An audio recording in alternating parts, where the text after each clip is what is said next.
બોટાદ જિલ્લાના બરવાળા તાલુકાના કુંડળ ગામમાં શંકાસ્પદ ચાંદીપુરા વાયરસનો એક કેસ સામે આવ્યો છે। 2 વર્ષના બાળકને શંકાસ્પદ ચાંદીપુરા વાયરસની અસરને લઈને સારવાર માટે ભાવનગરની હોસ્પિટલમાં દાખલ કરવામાં આવ્યો હતો।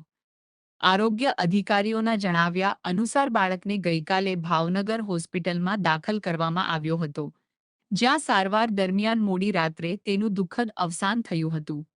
ઘટનાની જાણ થતાં જિલ્લા આરોગ્ય અધિકારી સહિતની ટીમ કુંડળ ગામે પહોંચી છે અને જરૂરી આરોગ્ય સર્વેલન્સ તથા તપાસની કાર્યવાહી હાથ ધરી છે।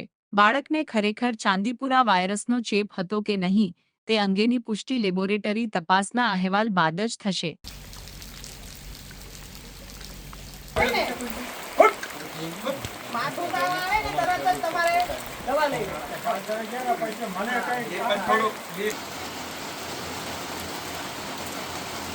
દીવાલ ની પાઈ દીધી કાલે ના ના મેડમ આયા નથી કાઈ ઓલી ઓડી થોડું કાચું થોડોક ના નાખવાનું છે દીવાલ કરી નાખ બરોબર પોતાને કોઈને તાવ આવે છે મને કાઈ ફરક થઈ જાય છે તને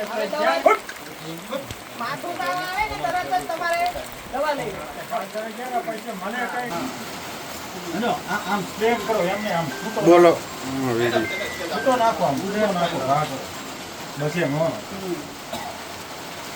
ધોળકિયા મુખ્ય જિલ્લા આરોગ્ય અધિકારી બોટાદ તરીકે ફરજ બજાવું છું। હા, એટલે આમાં ચાંદીપુરા શંકાસ્પદ કેસ આપણે ગઈકાલ સવારથી એને તાવ આવ્યો હતો અને વોમિટિંગ થતી હતી એટલે રિફર કરેલો હતો અને અંકુર હોસ્પિટલમાંથી 108માંથી આપણે સટી હોસ્પિટલ રિફર કરાયો હતો અને રાત્રે એ લોકોની સારવાર દરમિયાન સટી હોસ્પિટલમાં મૃત્યુ થયેલ છે, પરંતુ એનું સેમ્પલ લીધેલું છે અને એનું રિઝલ્ટ પેન્ડિંગ છે એટલે અત્યારે એ શંકાસ્પદમાં જ આપણે લઈ શકાય। અત્યારે ગામમાં આરોગ્યની પૂરેપૂરી ટીમ ઉતારી દીધેલી છે અને દરેકે દરેક ઘરનું સર્વેલન્સ ચાલુ છે અને અમારે ડસ્ટિંગનું કામ પણ ચાલુ છે કે પ્રિવેન્ટિવ મેઝર તરીકે ગામમાં ચૂનો અને મેલેથિયોન પાવડરનો ડસ્ટિંગ ચાલુ છે। જ્યાં કાચા મકાન હોય ત્યાં આગળ આવી માખી રહેવાની શક્યતા હોય એટલે એ લોકોમાં વધારે કાળજી રાખવાની જરૂર છે।